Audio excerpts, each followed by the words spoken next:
WhatsApp Arunachal, मैं औरित्रो मुखर्जी आप सभी का स्वागत करता हूं डीडी अरुण प्रभा और आकाशवाणी ईटानगर के इस बेहद खास प्रोग्राम में। लगभग 150 करोड़ की आबादी वाले हमारे देश में 100 करोड़ एक्टिव स्मार्टफोन यूजर्स हैं। इंटरनेट कनेक्टिविटी के बदौलत ये डिवाइसेस आजकल हमारे लाइफ का अभिन्न हिस्सा है। रॉकेट की तेजी से बढ़ती हुई इस डिजिटल रिवॉल्यूशन ने जन्म दिया है एक खतरे को, जो ना ही दिखता है ना महसूस किया जा सकता है। ये एक ऐसा खतरा है जो सोशल मीडिया के जरिए सीधे हमारे घरों तक पहुंच रहा है, मोबाइल फोन से होकर हमारे बैंक अकाउंट पर झांक रहा है। जी हां, आज हम चर्चा करेंगे साइबर क्राइम पे। इस डिजिटल दुश्मन से अरुणाचल भी जूझ रहा है। क्या है ये और कैसे कर सकते हैं हम इसका मुकाबला, आइए देखते हैं हमारे इस रिपोर्ट में।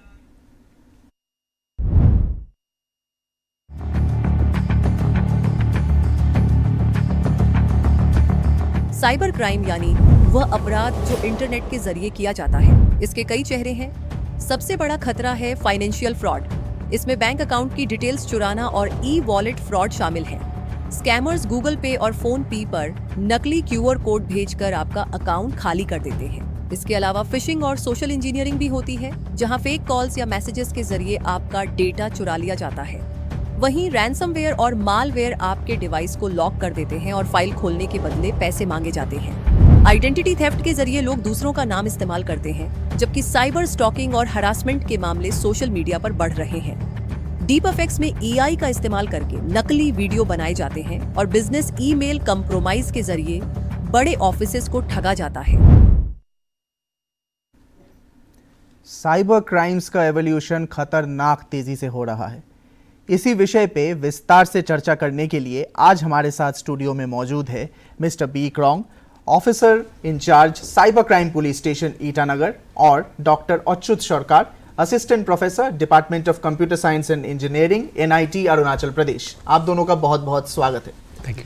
डिस्कशन की शुरुआत मैं क्रॉन्ग साहब आपसे करना चाहूँगा, क्योंकि आप साइबर सेल से जुड़े हुए हैं और अरुणाचल की जो करंट स्थिति है वो साइबर क्राइम के लिहाज से क्या है, मतलब क्या सिचुएशन है कि अरुणाचल में कितनी गंभीर है स्थिति साइबर क्राइम की? Okay, cyber crime all over India काफ़ी बढ़ गया है। पर्सपेक्टिव अरुणाचल के थ्रू से बात करूँगा।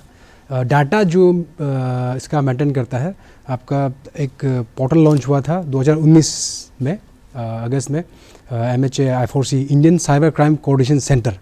ये मेन ये है इंस्टीट्यूशन है जो साइबर क्राइम को डील करती है। तो उस समय एक NCRP national cyber crime reporting portal launch हुआ था just for child crime against child rape and gang rape. तो 2019 अगस्त में वो लॉन्च हुआ था। उसके बाद में 2020 में जो बाकी सारी साइबर फ्रॉड केसेस हो गए, जो वो सब है, उसमें सभी को इंक्लूड कर दिया गया। उसके डाटा के हिसाब से 2019 में हमारे वहाँ रिपोर्टिंग सिर्फ 9 केसेस हुई थी। देन 2020 के इनिशियल फरवरी में जब ये सभी क्राइम्स को इंक्लूड किया गया, I4C ने जब इसको पूरा ऑनरेबल प्राइम मिनिस्टर ने इसको देश के नाम पे जब ये किया, तो उसके बाद में जो डाटा बोलते हैं कि 2020 में हम 85 केसेस हमारे यहाँ पोर्टल में से रिपोर्टिंग हुई है, रिगार्डिंग द पोर्टल जहाँ पे हम रिपोर्टिंग करते हैं। 21 में आपका 192, 22 में बढ़ के आपका 566 हो गया, 23 में 787, 2024 में 1085, 25 में 1337 रिपोर्ट्स हुए हैं। अभी फ़िलहाल जो लेटेस्ट डाटा जो मेरे पास में है, अभी अप्रैल 30 का तक है, वो इसमें 642 केसेस रिपोर्ट हुए हैं। तो आपका परसेंटेज वाइज के हिसाब से ईयर वाइज जो है आपका 23% ये बढ़ रहा है। ये स्थिति अभी अरुणाचल प्रदेश का। ये सिर्फ रिपोर्टिंग जो पोर्टल्स में हो रही हैं, अनरिपोर्टिंग जो जा रही हैं उनका तो मैं जो बोल नहीं सकूँगा, कोई भी बता नहीं जी सकते। सही। डॉक्टर सरकार, मैं आपके साथ पास आना चाहूँगा इसी मुद्दे पे। जैसे ओसी क्रॉन्ग ने बताया कि हर साल लास्ट 5 साल का अगर हम डेटा एनालाइज करें तो हर साल साइबर क्राइम जो रिपोर्टेड है वो बढ़ रहा है अरुणाचल में, पूरे देश में भी। अरुणाचल का डेटा हमारे सामने क्रॉन्ग साहब ने रखा। तो आप एक टेक्निकल एस्पेक्ट से बताइए कि इसके पीछे कारण क्या हो सकता है? क्या टेक्निकल एडवांसमेंट, डिजिटल रेवोल्यूशन का ये खतरनाक परिणाम है जो आगे जाके बढ़ता ही रहेगा? जहाँ तक स्टेट ऑफ अरुणाचल की बात है और सारा भारत का जो बात है, यूज़ ऑफ स्मार्टफोन एक जरिया है जिससे हैकिंग करना, डेटा को चुराना, OTP मांगना, ये सारा जो एक्टिविटीज़ है, चाहे वो बैंकिंग सेक्टर हो, चाहे वो सोशल मीडिया हो, इससे यूज़ करते हैं। आज की एज़ ऑन डेट मैं आपको बता रहा हूँ, एज़ ऑन डेट जो स्टूडेंट कम्युनिटी हैं वो काफ़ी हद तक स्मार्टफोन के ऊपर डिपेंड करते हैं। आइदर असाइनमेंट अगर वो करते हैं तो हेल्प करते हैं चैट GPT, तो सम कॉन्टेस्ट एक्सेप्टेबल, वेदर फोरकास्टिंग देखेंगे कि मैं मूवमेंट कर रहा हूँ तो मैं अपना स्मार्टफोन में वेदर का क्या प्रेडिक्शन है वो चेक करते हैं, फिर वो अपना प्रोसीड करते हैं। तो some aspect smartphone it is a game changer of day to day life. Subsequently जो मोबाइल का डाटा हैक कर जाना, मोबाइल का भीतर कंटेंट को हैक करना, एक अनऑथराइज ऐप को मैं जब इंस्टॉल कर लेता हूँ अपना मोबाइल के अंदर में स्कैन करके, तो ऑटोमेटिकली वो जो मोबाइल का पूरा कंटेंट है वो चला जाता है थर्ड पार्टी के पास। और इसमें क्या होता कि आपके पास OTP क्लेम करते हैं, तो जब आपके पास OTP क्लेम करते हैं तो आपको देखना पड़ेगा कि आप OTP जो आप दे रहे हैं वो राइट पर्सन के पास आप OTP दे रहे हो कि नहीं। तो ऐसा होता है कि आप कोई एक कुरियर सर्विस है, वो आपको बोलते हैं कि आपका आइटम्स आए हैं, आप रिसीव कर लीजिए, तो आपको ये नंबर में आप OTP को सेंड कर दीजिए, या मेरा एक QR कोड आपके पास जा रहा है, वो आपका QR कोड स्कैन करके ये अमाउंट दे दीजिए। तो जब आप पे कर रहे हैं तो इस पे के टाइम आप नहीं समझ रहे हैं कि वो ऑथेंटिकेट पर्सन है या वो अनऑथेंटिकेट पर्सन है, बट आप पे कर दिए हैं। तो इस दौरान क्या है कि इमीडिएटली आपको जो आपका बैंक है उस बैंक के साथ आपको कनेक्ट करना पड़ेगा, BM को, ब्रांच मैनेजर को बोलना पड़ेगा कि ये जो ट्रांजैक्शन हो गया फ्रॉड ट्रांजैक्शन है, इसको आप चेक कीजिए। तो इसमें मिनिस्ट्री का एक पोर्टल भी आया, हेल्पलाइन नंबर भी आया है 1903, और ऑल नेशनली ये नंबर को बनाया गया है।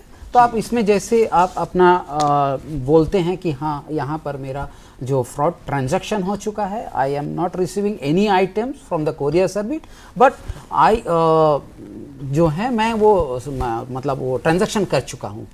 तो इसमें क्या है, साइबर एक्सपर्ट जो हैं, सारा भारत के जो साइबर एक्सपर्ट साइंटिस्ट जो हैं, तब वो साथ साथ वो बैंक मैनेजर के साथ वो कोऑर्डिनेट करते हैं, बैंक का और आपका जो ट्रांजैक्शन है with in a very short time आपको वो रिटर्न करते हैं, और जिस अकाउंट में आपका ट्रांजैक्शन हुआ वो सील हो जाते हैं, वो क्लोज कर देते हैं।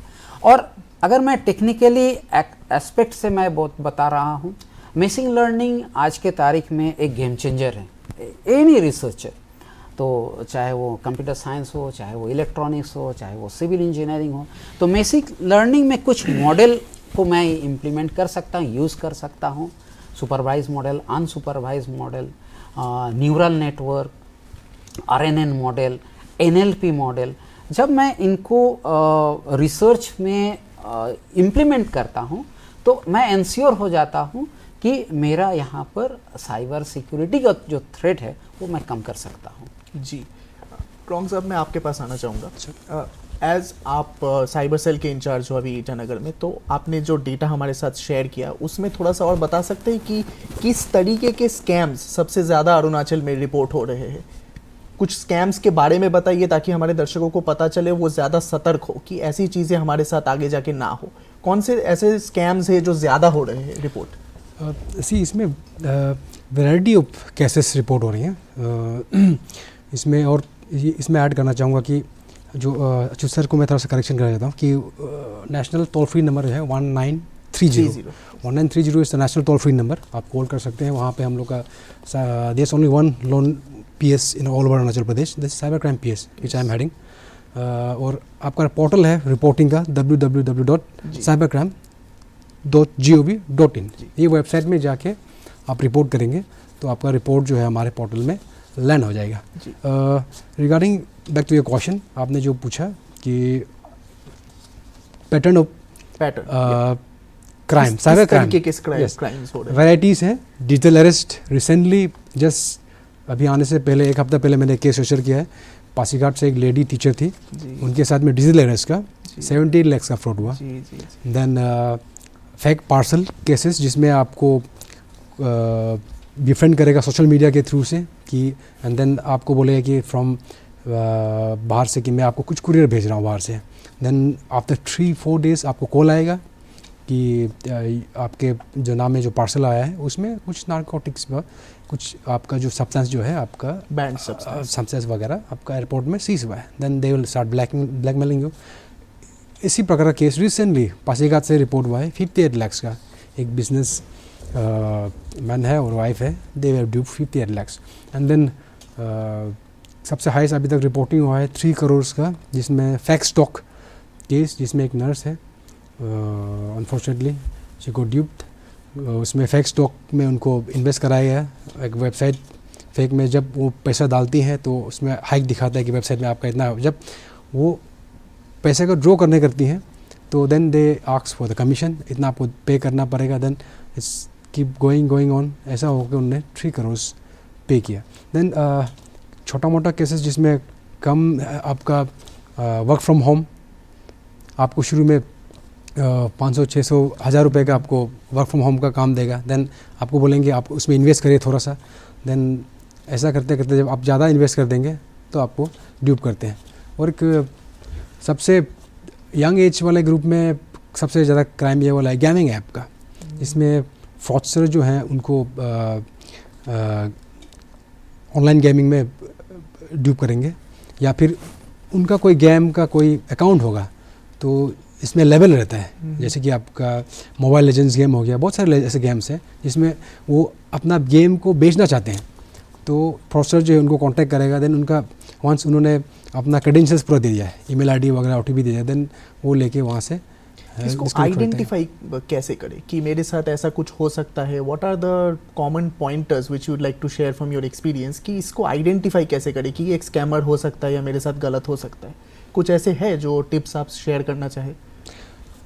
इसमें अवेयरनेस का ही बेसिक वाला पार्ट है कि आपको कोई भी स्टॉक्स में आपको इन्वेस्ट करना है तो you have to be very sure. आपको जो कंसर्न जो रियल इन्वेस्टमेंट जो ये रहते हैं उनसे कांटेक्ट करना है। कोई भी ऑनलाइन सोशल मीडिया के थ्रू से आपको कोई इन्वेस्टमेंट का कोई स्कीम मिला उसमें नहीं जाना है। कोई भी सिंपल सा बात है कि शॉर्ट टर्म में आपको कोई बड़ा प्रॉफिट दे, आपको समझ जाना है कि हाँ इसमें पक्का फ्रॉड होने का चांसेस है, क्योंकि शॉर्ट टर्म में I mean more profit it's not possible. So सबसे पहला रेड फ्लैग तो यहीं पे है, सबसे बड़ा रेड फ्लैग यहीं पे है। वर्क फ्रॉम होम कोविड के समय में था होगा, पर अब तो वो वर्क फ्रॉम होम का कोई वो नहीं है। और सोशल मीडिया के थ्रू से जो आप कनेक्ट होते हैं वो कोई आपका उसमें ऑथेंटिकेशन करने का जरिया नहीं होता है, तो वो प्लेटफॉर्म्स वगैरह यूज़ ना करें। इंटरफेस सोशल मीडिया प्लेटफॉर्म से जो आपको कनेक्ट होता है वो बेसिकली यूज़ ना करें। आप बहुत सारे यंगस्टर्स हैं जो ऑनलाइन परचेस करते हैं, देयर आर मैनी प्लेटफॉर्म्स जहाँ से आप खरीद सकते हैं जो ऑथराइज हैं, अमेज़ोन हो या फ्लिपकार्ट्स हो गए, बहुत सारे वो हैं। लेकिन they use to purchase from Instagram ad में जो आता है वहाँ से बाय करेंगे, they are not authenticated.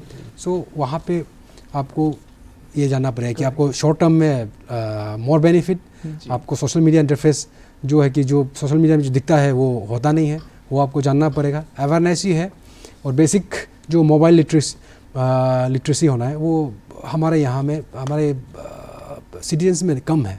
Mobile use करते हैं but they don't know how to secure digital electronics gadgets. Simple जो 2 स्टेप ऑथेंटिकेशन वगैरह है वो भी ऑन नहीं करते हैं, तो वहीं से आपको गड़बड़ शुरू होते हैं। राइट। डॉक्टर सरकार, मैं इसी बात पे आपके पास आना चाहूँगा। आप रेगुलरली स्टूडेंट्स के साथ डील कर सकते हैं, जो आपने पहले अपने आंसर में बताया भी कि स्मार्टफोन्स स्टूडेंट्स के लाइफ्स में एक लाइक इंटीग्रल पार्ट अभी बन चुका है। वो हर चीज़ के लिए स्मार्टफोन यूज़ करते हैं और उनमें अवेयरनेस और मैच्योरिटी सब कुछ की थोड़ी सी कमी होती है। तो as a responsible adult and a technical person, आप यंगस्टर्स में, युवाओं में कैसे अवेयरनेस लाए कि डिजिटल स्कैम से कैसे बचे? फ्रॉम अ टीचर पर्सपेक्टिव भी बताइए, फ्रॉम अ टेक्निकल पर्सपेक्टिव भी।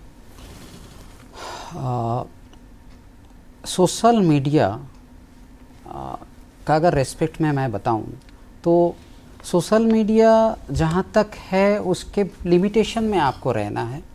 वो प्लेटफॉर्म के अंदर में आपको जो भी एक्टिविटी करना है विथ योर स्मार्टफोन हो, चाहे आपका फेसबुक अकाउंट हो, इंस्टाग्राम अकाउंट हो, वो सोशल मीडिया के भीतर में रिस्ट्रिक्शन होना चाहिए। But in the terms of financial transaction, in the terms of your photograph, sharing your photograph, textual image, जब आप कर रहे हैं तो बी श्योर एंड इंश्योर करना पड़ेगा कि ये प्रॉपर अथॉरिटी के साथ आप शेयर कर रहे कि नहीं। मैं आपको यहाँ पर बताऊँगा, अगर सर जो आपको बताए हैं कि ऑथराइज जो हैं आपका फिनेंशियल ट्रांजैक्शन कर रहे हैं इन टर्म्स ऑफ पर्सन, और तो आपके पास वो पोर्टल अमेजॉन, फ्लिपकार्ट ही होना चाहिए। इंडिविजुअली किसी का ऐप को आप स्कैन करके आप पेमेंट कर रहे हो, so this is a wrong process. ये एक पार्ट है। और सेकेंड पार्ट मैं आपको जो बोलना चाहता हूँ, अवेयरनेस ज़रूरी है। अवेयरनेस के कारण ही आज जो है उसमें काफ़ी नुकसान हो रहा है। स्टेट ऑफ अरुणाचल बोलिए और पूरा भारत में भी बोलिए, इंडिया में भी बोलिए, तो ये अवेयरनेस का कमी है। तो ये अवेयरनेस के लिए आपको करना क्या है, एक वर्कशॉप करना है टाइम टू टाइम, या डिजिटल प्लेटफॉर्म में आपको वो सर्कुलेट करना है मास मीडिया के थ्रू से कि आप अनऑथराइज जो फिनेंशियल ट्रांजैक्शन आप ना करें। जैसे सर अभी आप बताएं कि ये एक प्रोसेस है जहां पर स्टॉक एक्सचेंज में आपको दिखा रहा है कि आपका जो ग्राफ है वो इंक्रीज हो रहे हैं, but it is a fake, right, it is absolutely fake. तो ये चीज़ जो है आपको इंश्योर करना है। और अगर आपको ट्रांजैक्शन करना है तो गवर्नमेंट पोर्टल है, गवर्नमेंट पोर्टल से आप कीजिए। IRCTC पोर्टल है, आप IRCTC पोर्टल से आप परचेस कीजिए, not to go for any unauthenticate transaction. तो मेरा यहाँ पर है कि आपको टेक्निकली स्ट्रॉन्ग होना पड़ेगा, अवेयरनेस आपके पास इंश्योर होना पड़ेगा कि हाँ ये ट्रांजैक्शन आप सही हो रहा है, अवेयरनेस का ज़रूरी है। एंड सब्सिक्वेंटली और एक पॉइंट जो मैं ऐड करना चाहता हूँ कि सोशल प्लेटफॉर्म के भीतर में आप सोशली कनेक्ट रहिए, but not financially transaction. And next हो गया कि आपका वो टेक्सचुअल इमेज को आप कहीं अपलोड मत कीजिए, अनऑथराइज पर्सन को आप ना दीजिए। अभी NLP का भी मॉडल आ चुका है बहुत सारा, जिसमें आप जज कर सकेंगे आपके साथ कैसे वो कम्युनिकेट कर रहे हैं। So this are the technical parts. जी, तो डिजिटल हाइजीन और सोशल मीडिया पे अपनी सुरक्षा ये हमारे हाथ में ही है। तो ये कैसे करें और किस प्रकार से चीज़ों से हम खुद को बचाएं, उसके लिए आइए देखते हैं हमारी ये रिपोर्ट।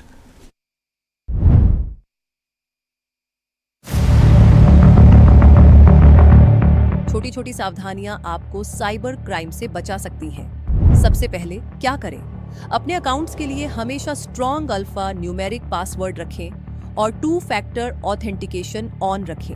अपने बैंक अकाउंट्स और क्रेडिट कार्ड स्टेटमेंट्स को रेगुलरली चेक करें। अपने पासवर्ड्स बदलते रहें। सोशल मीडिया प्रोफाइल को अपने घर की तरह ही ट्रीट करें। वहीं क्या न करें, कभी भी अनजान लिंक पर क्लिक न करें और अपना OTP, पिन या बैंक डिटेल्स किसी के साथ शेयर न करें, चाहे वह खुद को बैंक ऑफिसर ही क्यों न कहे। अरुणाचल पुलिस की एडवाइजरी है कि डिजिटल अरेस्ट जैसी कॉल से न डरें।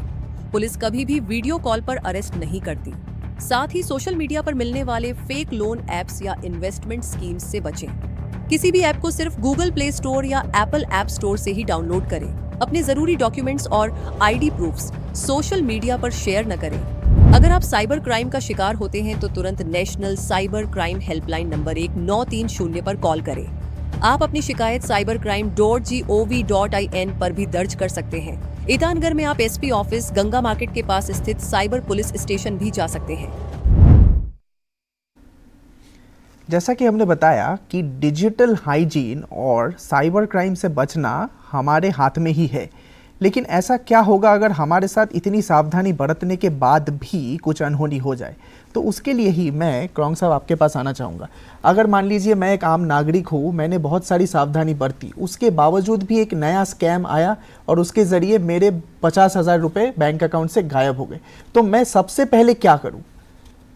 सबसे पहले इसमें जो आपका वीडियो चला था उसमें करेक्ट करना चाहूँगा कि हमारा जो साइबर क्राइम पुलिस स्टेशन है वो गंगा से शिफ्ट होके अभी चिंपू में चला गया है। अच्छा, तो वहाँ पे हम लोग का परमानेंट पुलिस स्टेशन है।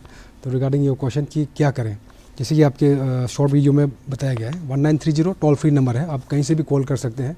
वहाँ पे आपको रिपोर्ट करना है आपके साथ में क्या हुआ विथ वर्णन स्टोरी की कैसे कैसे हुआ। देन आपको लंबा चलेगा तो उसमें कुछ ज़्यादा है तो आपको फ़ोन में शिफ्ट किया जाएगा। आपको हमारा वहाँ जो लड़का जो बैठता है स्टाफ जो 1930 पे जो बैठेगा 24/7 चलता है वो आपको मोबाइल पे ले लेगा, आपको फ़ोन करेगा दोबारा। देन आपको जो आपके साथ में जो फ्रॉड वाला ट्रांजेक्शन वगैरह हो गया, जो UPI ID वगैरह ट्रांजेक्शन ID वगैरह है, उसको लेके आपको शेयर करना है उधर। तो वहाँ पे वो 1930 वेबसाइट में जाके वो आपका जो बंदा बैठा है वो कंप्लेंट रजिस्टर करा देगा, या फिर आप खुद ही इलेक्ट्रॉनिकली ये सब में आप ठीक ठाक कर लेते हैं। तो आप वेबसाइट में जाके www. जैसे आपने बताया कि cybercrime.gov. वहाँ पे जाके आप कंप्लेन अपना खुद दर्ज कर सकते हैं। जस्ट वन टाइम आपको रजिस्टर करना पड़ेगा अपने मोबाइल नंबर से, OTP आएगा विद email ID।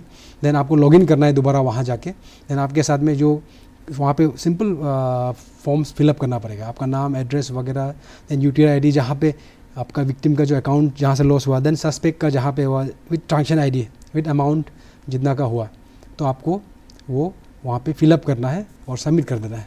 तो मान लीजिए मेरे पास ये प्रूफ, क्योंकि मेरे साथ हुआ है, मेरे पैसे चले गए, मैं बहुत ज़्यादा घबरा गया, डर गया, मैंने ये सारी डिटेल्स मैं नहीं ले पाया, तो इस हिसाब से मेरा कंप्लेन क्या रजिस्टर में कर पाऊंगा या मुझसे प्रूफ मांगा जाएगा? अगर मैं प्रूफ नहीं दे पाया तो क्या होगा?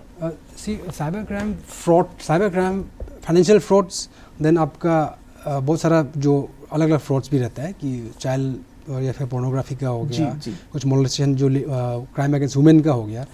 तो इसमें जो फाइनेंशियल फ्रॉड है उसमें आपका UTI ID जो ट्रांजेक्शन ID है वो मस्ट हो जाएगा, क्योंकि आपका जो पोर्टल, थोड़ा सा मैं एक सेकंड लूँगा उसमें, how does it portal works. जी बिल्कुल। I4C जो मैंने बताया पहले, MHA का ये आपका है, Indian cyber crime coordination centre, जो कि दिल्ली में बेस्ड है। तो वहाँ पे सभी बैंकिंग सेक्टर्स का जो भी स्टाफ है वहाँ बैठे होते हैं। वंस आपने पोर्टल में जैसे ही डाला तो आपको करेक्ट UTI ID जो ट्रांजेक्शन वाला है वो डालना बहुत ज़रूरी है। तो वंस आप जैसे डालोगे with amount fill up suspect account के साथ में, तो वहाँ पोर्टल में लैंड हो जाएगा। तो कंसर्न बैंक वो जो है उसको पुश करेगा। कंसर्न जो आप, जैसे कि मैं विक्टिम हूँ, मैंने किसी के अकाउंट में डाल दिया, तो वो आपने डिटेल्स पूरे एग्जैक्टली देना पड़ेगा, तभी वहाँ से वो कर पाएगा। अदरवाइज़ वो मुश्किल हो जाएगा कि आपका बेसिक साइबर क्राइम पोर्टल का काम ही यही है कि आपकी अकाउंट्स जो गए हैं, पैसे गए हैं, उसको फ्रीज़ करना। तो पोर्टल जो है डाउन द लाइन जितना भी पैसा जाएगा वो मनी ट्रेल बनाते हुए उसको फ्रीज़ कर देता है। इसलिए गोल्डन पीरियड बोलते हैं, विद इन 2 आवर्स जितना जल्दी हो सके आप रिपोर्ट करिए, तो आपका पैसा बचने का चांसेस उतना ही ज़्यादा बढ़ जाते हैं। तो वंस आपका बैंकिंग सेक्टर से पैसा आउट हो गया, देन मुश्किल हो जाएगा। और आपने जैसे वो क्वेश्चन किया कि स्पेशली बैंकिंग फ्रॉड्स में आप अगर ट्रांजेक्शन IDs वगैरह नहीं दोगे तो ये मुश्किल हो जाएगा, क्योंकि वो एग्जैक्ट ट्रांजेक्शन ID ही बताएगा कि ये ट्रांजेक्शन से हुआ था और इतना अमाउंट का हुआ था। तो विदाउट दैट थोड़ा मुश्किल हो जाएगा। तो उसके लिए आपको ये ट्रांजेक्शन ID वगैरह सब है, या फिर आपके पास में ऑनलाइन बैंकिंग है तो वहाँ से ले लीजिए, गूगल पे में रहेगा, फिर UPI जो भी होगा वहाँ पे रहेगा, या फिर आपको बैंक से लेके वो जो ट्रांजेक्शन ID वगैरह है उसको लेके वो मस्ट होगा। अदरवाइज मुश्किल हो जाएगा उसको, आपको डाउन द लाइन अकाउंट्स को फ्रीज़ करना। जी डॉक्टर सरकार, मैं आपके पास आना चाहूँगा। जैसे डिजिटल एडवांसमेंट और तकनीकी एडवांसमेंट की वजह से जो साइड इफ़ेक्ट हमको देखने को मिल रहा है कि सोशल मीडिया इन सब में AI, deep fake, morphed images, इन सब का बहुत ज़्यादा इस्तेमाल होता है। ऑनलाइन बुलिंग, साइबर बुलिंग, इस सब का शिकार सबसे ज़्यादा युवाओं में देखा जा रहा है, क्योंकि सोशल मीडिया के यूज़र्स युवा ज़्यादा है। आप स्टूडेंट्स से डील करते हैं, तो मैं मानसिकता जानना चाहूँगा कि कैसे एक स्टूडेंट अगर जिसके साथ कोई भी, मान लीजिए उसका कोई डीप फेक वीडियो या कोई मॉर्फ्ड इमेज सोशल मीडिया में वायरल हो चुका है, तो उस समय उसकी मानसिक स्थिति क्या होनी चाहिए और उसको क्या करना चाहिए इस चीज़ से ना डर के वो आगे इसका मुकाबला करे? हाँ, ये अच्छा क्वेश्चन है आपके लिए। ये जो है, इस जब आप का साथ ये चीज़ हो जाता है, स्पेशली अनहोनी, मैं इनको बोलता हूँ, एक एक्सीडेंट अगर बोलते हैं सोशल मीडिया में, जब ये एक्सीडेंट आपके पास होने के बाद आपके भीतर में एक साइकोलॉजी बहुत ज़ोर से मतलब इनर साइकोलॉजी जो है वो काफ़ी बढ़ जाता है कि मैं अब करूँ क्या। तो इस कारण यहाँ पर कुछ जो सर बताए हैं हेल्पलाइन नंबर जो हैं 1930, तो ये ऑनलाइन 30 में भी आप उनको लॉन्च कर सकते हैं। आपका जो ग्रीवेंस हैं ये ग्रीवेंस को आप बोल सकते हैं, नंबर 1। और नंबर 2 क्या है कि आपको अलर्ट होना पड़ेगा ताकि नेक्स्ट टाइम ये आप गलती ना करें। एंड थर्ड कि जब आपके साथ ये घटना हुआ है, ऐसे कुछ हो चुका है जहाँ पर आपको सोशल मीडिया में आपका कुछ वायरल वीडियो अपलोड हो चुका है, तो इमीडिएटली आपको कॉल रजिस्टर करना पड़ेगा एज़ पर URL जो है। एंड सेकेंड थिंग जो आपका 1930 जो हेल्पलाइन नंबर है यहाँ पर आपको बोलना पड़ेगा। तो ऐसे करने से आपको कुछ हद तक आपको रिलीफ मिलेगा। बट मेरा जो बोलने का कारण बोलने का ये है कि आपको अलर्ट होना ही पड़ेगा, अवेयरनेस का आपको ज़रूरी है ताकि आप नेक्स्ट टाइम ये गलती ना करें। और जिस पोर्टल से जहाँ से आपके पास ये चीज़ आ रहा है उसको भी पब्लिसिटी करना ज़रूरी है। आज मेरे साथ हुआ है ये घटना, कल इनके साथ ना हो जाए। जी, उनका भी पब्लिसिटी होना चाहिए। जी, उसी सब मैं आपके पास इस मुद्दे पे आना चाहूँगा कि बहुत सारे लोग साइबर क्राइम को रिपोर्ट करने से डरते हैं, तो ये डर लोगों के अंदर से मिटाने के लिए आप as defence mechanism, police force, आप लोग क्या कदम उठा रहे हैं? सबसे पहले तो घबराना नहीं है, क्योंकि सोशल मीडिया का दौर चल रहा है, आपका इंटरनेट बूम हुआ है, तो ये घटनाएं तो होती रहेंगी। सबसे पहले घबराना नहीं है। जैसे मैंने बताया कि गवर्नमेंट ऑफ इंडिया ने भी जो पोर्टल्स वगैरह इतनी अच्छी बनाई हुई हैं और रिपोर्टिंग का सिस्टम भी है कि उसमें आप इवन अपने जो वुमेन है, जो गर्ल्स हैं, अगर वो अपना नाम हाइड कर भी करना चाहते हैं तो कंसील करके भी रिपोर्टिंग कर सकते हैं। उसमें आपका पोर्टल में ये दिया गया है फैसिलिटी, इवन अगर हाइड करके जाना चाहते हैं। और रिगार्डिंग जो न्यूड पिक्चर्स वगैरह कुछ अगर ऐसा आपका सोशल मीडिया में निकल जाता है तो एक बहुत बढ़िया, एक तो रिपोर्टिंग आपको करना है 1930 में कॉल करके, या फिर आपका जो पोर्टल जो वेबसाइट है cybercrime.gov है। अदरवाइज और एक दूसरा सा एक बहुत अच्छा प्लेटफॉर्म जो खोला है पूरा इंटरनेशनल लेवल का, ये है कि रिवेंज पोर्नोग्राफी। ऐसा बहुत सारा केसेस आया है कि जिसमें गर्लफ्रेंड बॉयफ्रेंड हुआ और उसमें अपना गर्लफ्रेंड का किसी का रिवेंज में सोशल मीडिया में आउट कर दिया। तो उसमें आप ये एक ये है प्लेटफॉर्म है, वेबसाइट है आपका stop.ncii.org। ये इसमें जाके आप 1 टाइम केस रजिस्टर कर सकते हैं वहाँ जाके। तो वो क्या करते हैं कि जितना भी तमाम सोशल मीडिया है प्लेटफॉर्म्स हैं उसमें जाके वो सब इमेजेस को, वीडियोस को पूरा ब्लर कर देगा या फिर टेक डाउन कर देता है। तो काफ़ी इफ़ेक्टिव है वो प्लेटफॉर्म में, आप उसको भी यूज़ कर सकते हैं। अदरवाइज मैंने बताया कि घबराना नहीं है, आप इवन अपना नाम वगैरह हाइड करके भी आप रिपोर्टिंग करने का फैसिलिटी ये वेबसाइट में है। डॉक्टर साहब, एक मैसेज अगर आप हमारे थ्रू से अरुणाचल के युवाओं को, पूरे देश के युवाओं को देना चाहे कि डिजिटल स्कैम से कैसे बचे, आपने अवेयरनेस के बारे में बताया, उसके अलावा टेक्निकल एस्पेक्ट से हम कैसे अपनी सुरक्षा कर सकते हैं? मैं टेक्निकल टर्म में वही चीज़ आपको फिर से मैं रिपीट कर रहा हूँ, OTP आपको शेयर नहीं करना है अनऑथराइज पर्सन के साथ। आप किसी ऐप को आप मोबाइल में स्टोर नहीं करना है जो अनऑथराइज ऐप हैं। और सेकेंड थर्ड जो हैं आपको स्कैन करने के लिए जो QR कोड आ रहा है उससे भी आपको बचना है। तो ये 3 चीज़ आपको मैं बोलूँगा।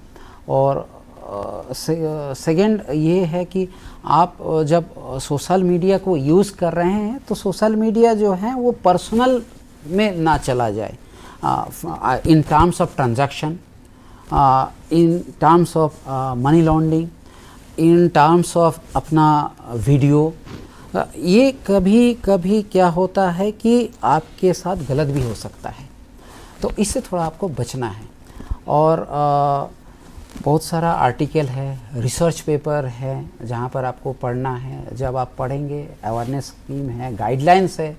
आप अगर चैट जीपीटी तो काफ़ी बच्चे लोग यूज़ करते हैं आज के तारीख में, उसमें भी आप देख सकते हैं कि आपको सोशल मीडिया से कैसे करके प्रभावित ना हो कि आप डिजिटल ट्रांजैक्शन को कितना सेफली आप कर सकते हैं। यूट्यूब में भी काफ़ी सारा वीडियोज़ हैं। तो ये जो सोशल मीडिया का एआई का ज़माना है, स्मार्टफोन का ज़माना है, तो इसमें भी आपका अवेयरनेस होना चाहिए रदर देन आपका जो पर्सनल डेटा को ना अपलोड करके, पर्सनल इंटीग्रिटी ये को कैरेक्टर को जो ना अपलोड करके आपको सुरक्षित रहना है, सेफ रहना है। जी, तो हमें सेफ रहना है। साइबर क्राइम हमारे समाज का एक नेगेटिव हिस्सा है, इससे डरना नहीं है, इससे डट के मुकाबला करना है, इसको आइडेंटिफाई करना है। उसके बाद कोई घटना हो जाए तो रिपोर्ट करना है और उसे प्रिवेंट करने के लिए कोशिश करना है। उम्मीद है आप सबको हमारे इस कार्यक्रम से महत्वपूर्ण जानकारी मिली होगी। मैं शुक्रिया अदा करना चाहूँगा हमारे 2 स्पेशल गेस्ट का जिन्होंने अपना कीमती समय हमें दिया और इतनी अच्छी जानकारी हमारे साथ साझा की। जाते जाते एक रिमाइंडर, हर बुधवार शाम के 5:30 बजे कोई पूछे ना पूछे डीडी अरुण प्रभा जरूर पूछेगा, व्हाट्सएप अरुणाचल। तब तक के लिए खुश रहिए, खुश रखिए।